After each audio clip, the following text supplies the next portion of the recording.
Tú puedes amar mucho, tú puedes tener muy buenas intenciones, pero no vas a ser edificado porque el fundamento del hogar está desgastado. Y el fundamento siempre va a ser la oración. Con los años, con el tiempo y con la experiencia, no me he dado cuenta de que hay fórmulas nuevas. No hay fórmulas nuevas, hay fundamentos que no se pueden negociar. Y si como hombre no estoy haciéndolo, tomando el fundamento que tengo que tomar, entonces yo estoy en problema. Yo voy a vivir una vida de fantasía, pero no una realidad. La realidad trae evidencia. La realidad no te habla a ti de palabrería, sino de evidencia. Y nosotros tenemos que vivir una vida que tenga esos valores del reino que no se negocian. Y el primero de esos valores que no se negocia es que Cristo es el centro de nuestra vida. Cristo es el centro de mi familia. Dice Colosenses capítulo 1, versículo 17. Y Él es antes de todas las cosas, y todas las cosas en Él subsisten. El centro, el fundamento de mi casa, el fundamento de mi hogar, el fundamento de mi vida tiene que ser Cristo. Ese tiene que ser el fundamento que yo establezca para mi familia, porque no puedo sostener una familia con la fuerza humana, porque Cristo es quien mantiene la familia unida. Cuando Cristo deja de ser el centro, entonces el ego es quien gobierna en la familia. Cuando Cristo deja de ser el centro, el orgullo es el que decide. Cuando Cristo deja de ser el centro, el hogar se enfría, la hoguera se apaga. Porque quien mantiene la hoguera encendida es Jesucristo nuestro Señor. El segundo fundamento es la unidad y la honra. Y dice Efesios capítulo 5, versículo 33. Por lo demás, cada uno de vosotros ame también a su mujer, a sí mismo, como a sí mismo.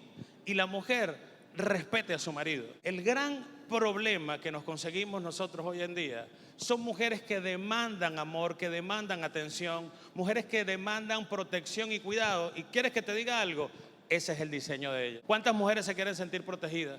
¿Cuántas mujeres se quieren sentir amadas? ¿Cuántas mujeres se quieren sentir valoradas? ¿Cuántas mujeres se quieren sentir respetadas? Levanten las manos. Es una demanda del cielo. Las mujeres quieren sentirse de esa manera. Sin embargo, al hombre le dice, sabes, tienes que amar a tu mujer y ser capaz de dar la vida por ella. Pero a la mujer le pide algo más difícil: respete a su marido. Al hombre el Señor le dice, desángrate por ella. Y a ella le dice, respeta. Repito lo que dije al principio: ¿cuántas quieren ser valoradas, respetadas? ¿Cuántas quieren ser tomadas en cuenta? ¿Cuántas quieren que su hogar funcione de la forma correcta? ¿Cuántas mujeres quieren hacer eso? Levanta la mano. Respete a su marido. Porque de otra manera la ecuación no funciona. Es que él no se lo merece. Hazle caso a Dios. Porque entonces vas a empezar a ver cómo Dios empieza a ordenar las cosas. Pero en realidad tú quieres que Dios ordene las cosas, tú haciéndolo al revés. No funciona de esa manera. Hay gente que quiere cuadrar la palabra a su conveniencia, pero no funciona así. Entonces tienes la opción de vivir frustrada toda la vida demandando amor sin que llegue, o puedes cambiar la ecuación y empezar a hacer las cosas como tienes que hacer. Y yo me acuerdo en el momento exacto cuando a mi esposa se le reveló eso. Porque mi esposa fue criada por Marixa Flores, una mujer echada para adelante, crió sola 4 muchachas y ella se jactaba. Tú sabes, esas mujeres que son echadas para adelante. Yo no necesito ningún hombre. Entonces cuando ella llegó, cuando nos juntamos, y quizá yo veo a esa mujer arrasadora, yo terminé siendo Palomino Vergara. Y un momento, oye, literalmente las riendas de la casa la llevaba mi esposa. Yo no tenía cuenta en el banco, la plata la manejaba mi esposa. Ella era buena administradora, pero no rendía la plata. ¿Qué te parece? ¿Sabes por qué? Porque yo como cabeza no estaba ejerciendo mi función. Y yo me acuerdo claramente cuando ella me dijo, esa es tu responsabilidad, tú eres el hombre de la casa y tú te tienes que encargar. A partir de ese momento empezaron a cambiar las cosas en nuestra vida. Entonces, la unidad y la honra son fundamentales. Si el hombre no honra a su esposa y su esposa no honra y no respeta a su marido, entonces no va a funcionar las cosas. Dice Romanos capítulo 12, versículo 10, dice, amaos unos a otros con amor fraternal, en cuanto a honra, prefiriendo los unos a los otros. Y la honra no es una emoción, la honra es una decisión diaria. Recuerdo que un día estaba predicando en un retiro de pastores y yo oí una enseñanza y yo siempre hago referencia a mi apóstol, pero el apóstol me conoce, el apóstol sabe que yo no soy un tipo lisonjero. Yo no voy a venir a decir, no, él me conoce a mí. Casi 21 años caminando con una persona a tu lado, tú tienes que conocerla. Nadie va a venir a echarte cuenta. Y yo me acuerdo que prediqué ese día y después que prediqué se paró una persona muy respetada y dijo, lo que pasa es que el lenguaje de Armando es la honra. Y yo me quedé pensando, lenguaje de honra, eso no existe. La honra no es un lenguaje. La honra es un principio que lo aplicas o no. Entonces, tú no vas a tener un lenguaje de honra, vas a tener un principio de honra. Y los principios son inviolables. Y el fundamento para un hogar sobre la roca es que tú tengas honra en tu casa. Honra y unidad para los tuyos. Donde no hay honra se levantan palabras duras. Se levantan palabras soeces contra la esposa y contra los hijos. Cuando no hay honra, se normaliza el desprecio. Y hay hombres que se sienten despreciados por su esposa, se sienten irrespetados por su esposa, pero también hay esposas que se sienten irrespetadas por su esposo.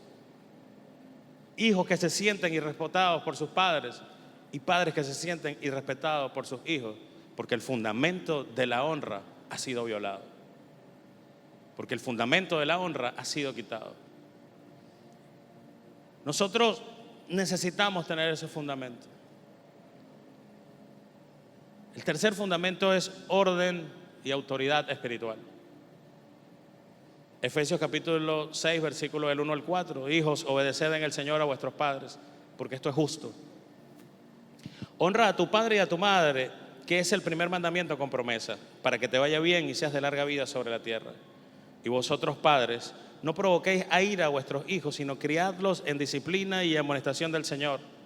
Esto no es control, esto no es abuso, porque hay personas que no aprenden a diferenciar en disciplinar a los hijos y controlar todas las cosas en la familia, que se convierte muchas veces en abuso. Y nosotros tenemos que poner siempre el fundamento, que es la palabra de Dios. Cuando el orden se rompe, el hogar se vuelve frágil, se vuelve débil, se vuelve endeble. En cualquier momento se cae. Es en el sitio donde constantemente los hijos están hablando que se van, constantemente los esposos están hablando de divorcio, porque se ha perdido la honra y las bases son endebles. Por eso la única forma de mantener una casa firme es consolidándola sobre la roca, que es el fundamento, Cristo Jesús, Señor nuestro. Porque Dios lo estableció como fundamento.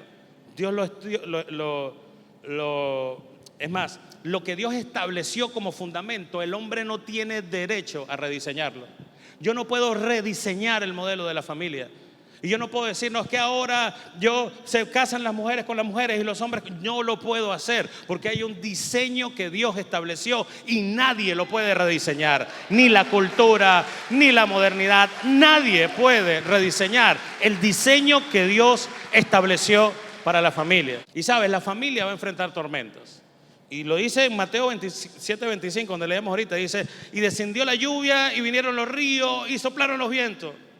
Y vino la situación, y llegó la tormenta, y llegó la crisis económica, y llegó la enfermedad, y llegó la migración, y llegó los conflictos, llegaron los silencios prolongados dentro de la casa, llegaron los problemas. La cuestión es: ¿qué estamos haciendo cuando desciende la lluvia, vinieron los ríos y soplaron los vientos? Cuando están las heridas no sanadas del pasado y empiezan a aflorar.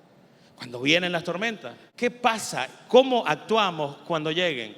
Que de seguro van a llegar. Salmos capítulo 34, versículo 19. Dice que muchas son las aflicciones del justo, de todas las librará Jehová. Muchas son las aflicciones, sí.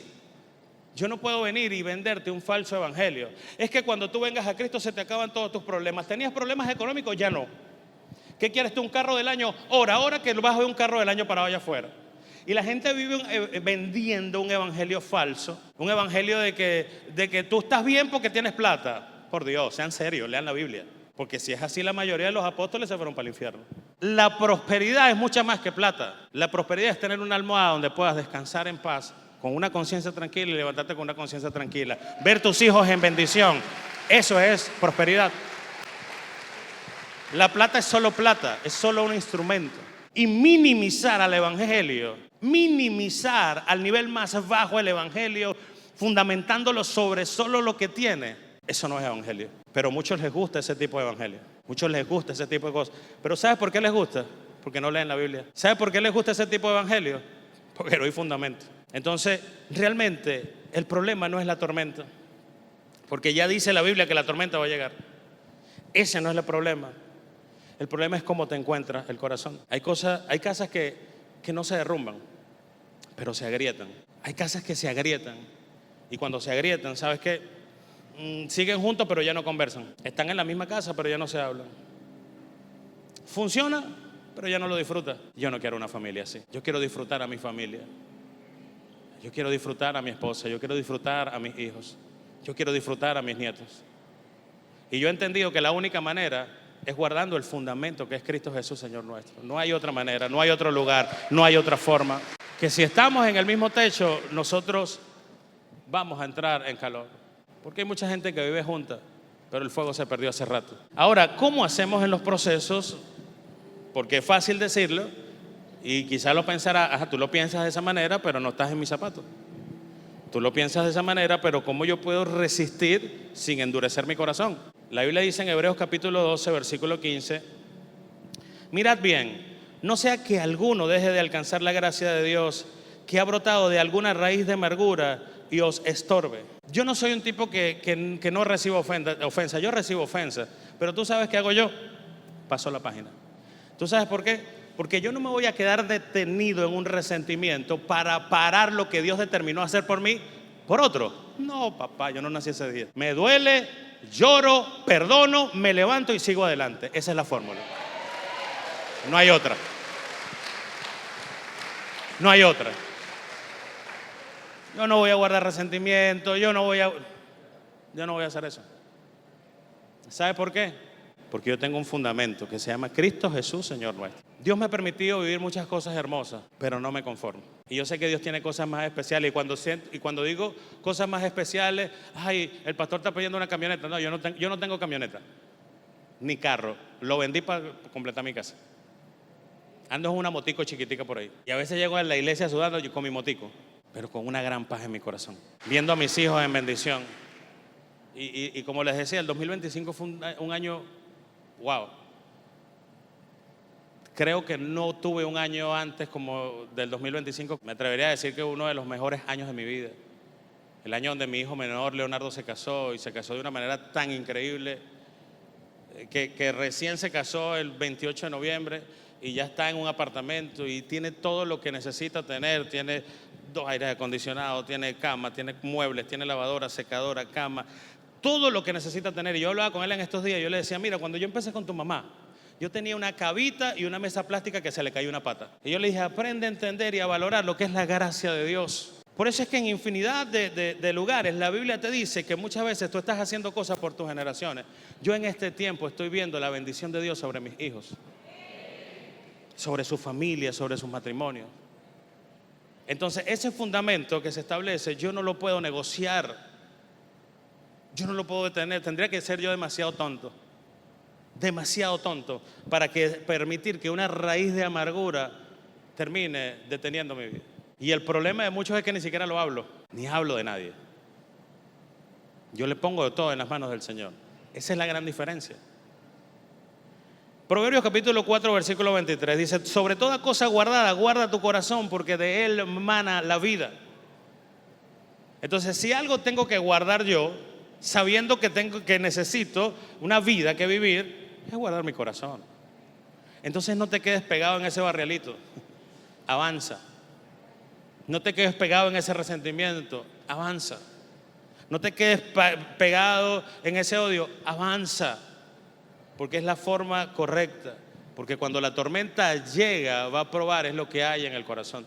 Hay muchas cosas que suceden, hay muchas cosas que acontecen, no por la misma situación que está aconteciendo, sino para revelar lo que había en el corazón de las personas.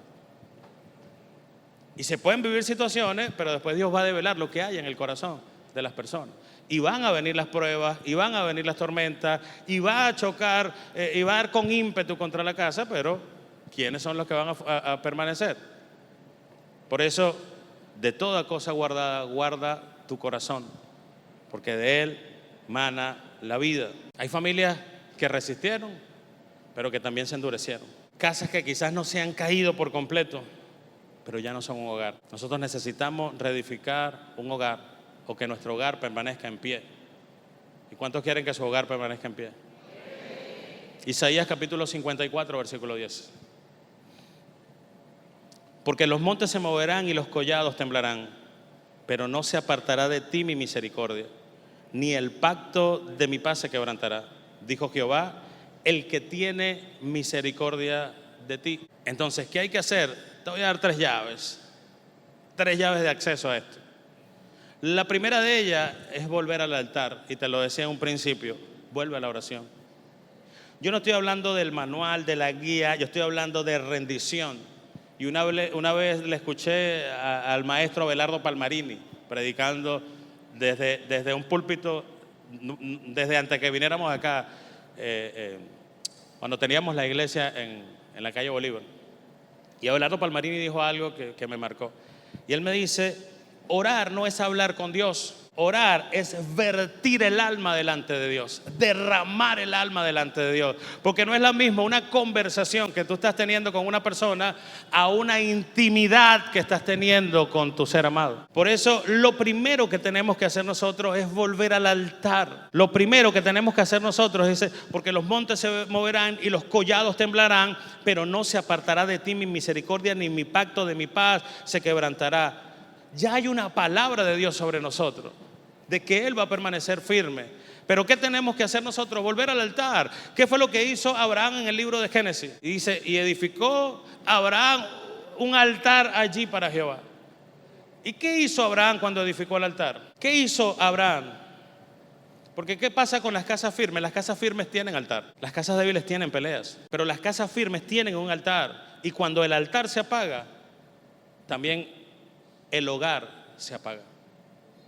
Entonces lo primero que tiene que estar es la oración. Y yo le doy gracias al Señor, porque realmente yo creo que en el 2025 es el año que yo más he orado en mi vida. E inclusive con los hombres de la iglesia nos reunimos martes y jueves a las 4 de la mañana vía Zoom y nos reunimos a orar por allí. Los hombres de mi van. Y es tremendo, porque tú sabes que es tremendo, que es fácil que las mujeres oren, pero levantar a 60, 70 tipos a las 4 de la mañana a orar, de verdad. Y no solo a eso, a empezar a ver respuesta. Nosotros oramos por 5 puntos. Número 1, la oración principal. Después oramos por el despertar del sacerdocio. Después oramos por las esposas y los hijos. Oramos por la salud. Oramos por un punto que se llama planes y proyectos, incluidas vacaciones familiares. Oramos por finanzas sanas y cancelación de deudas.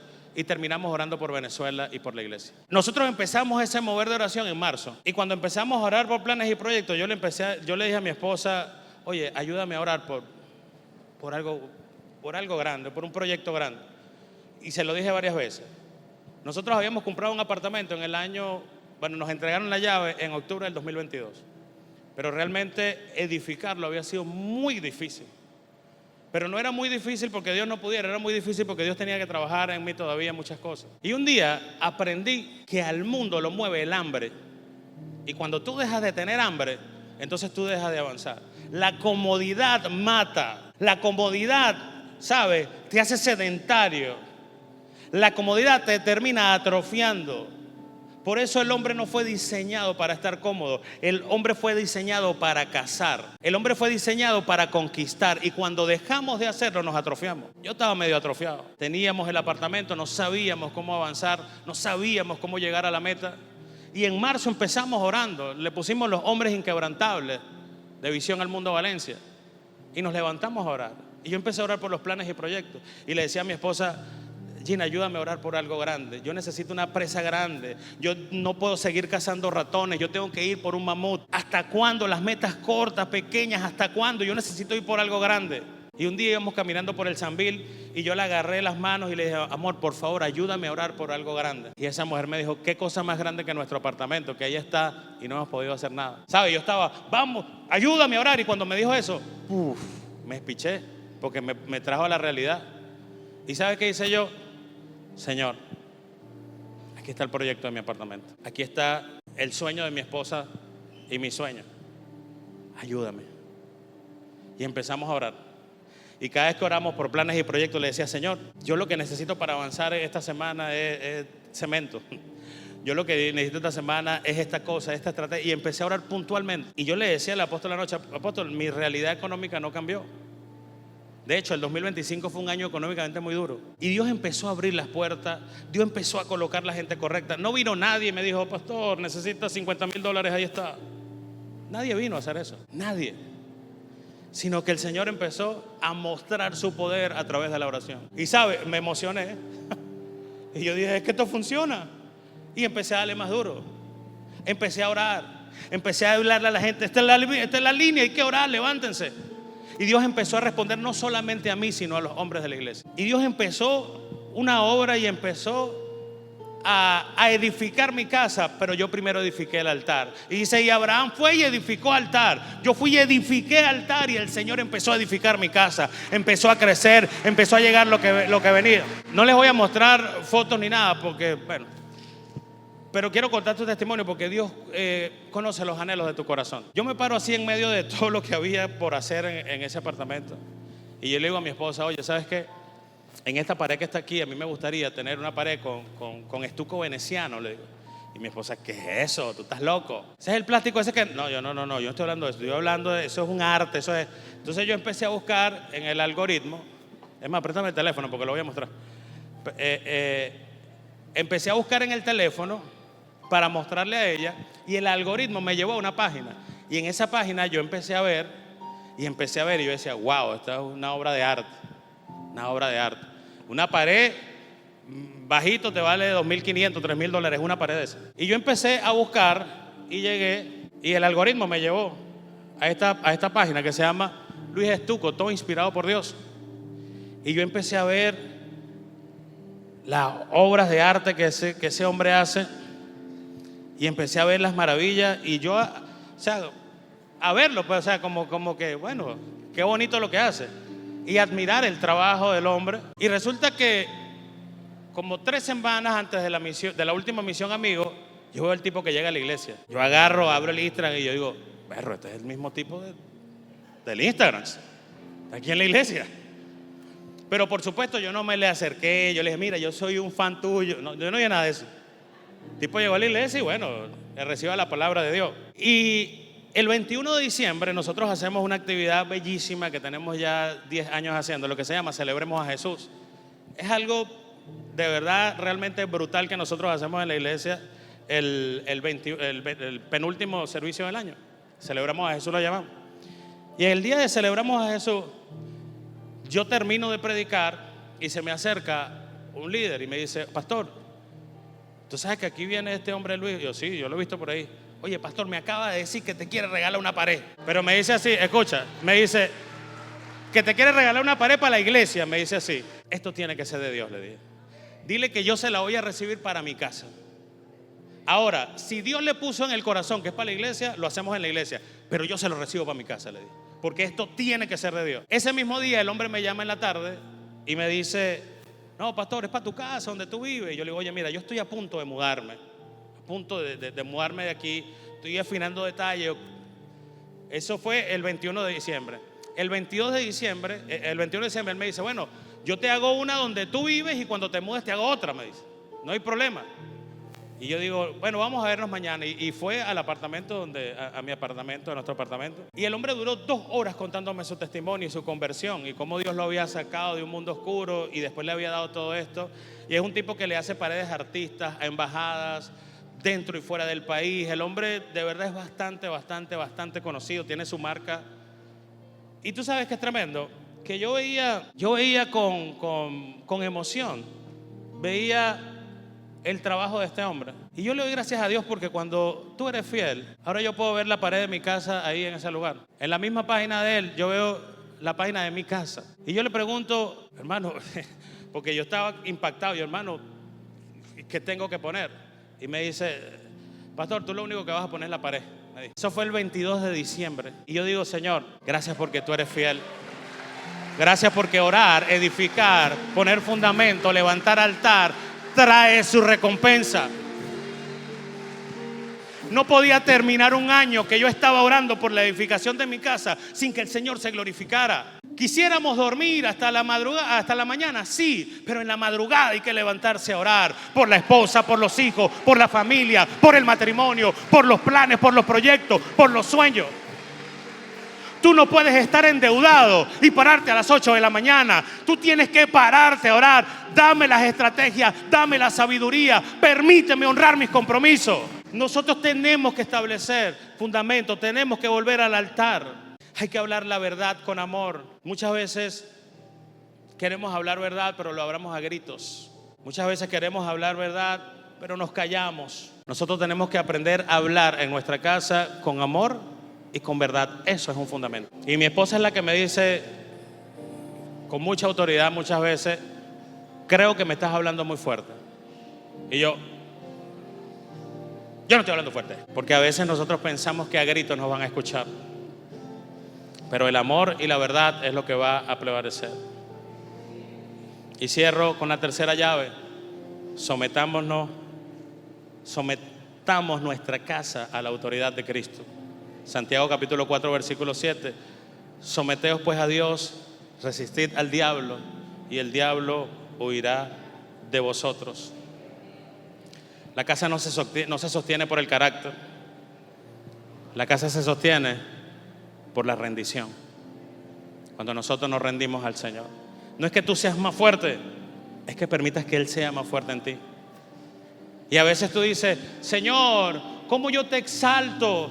Si la Biblia dice que ya tú fuiste exaltado hasta lo sumo. ¿Lo dice o no lo dice la Biblia? No hay manera de que tú subas más al Señor. ¿Sabes por qué? Porque la Biblia te enseña que Él fue exaltado hasta lo sumo.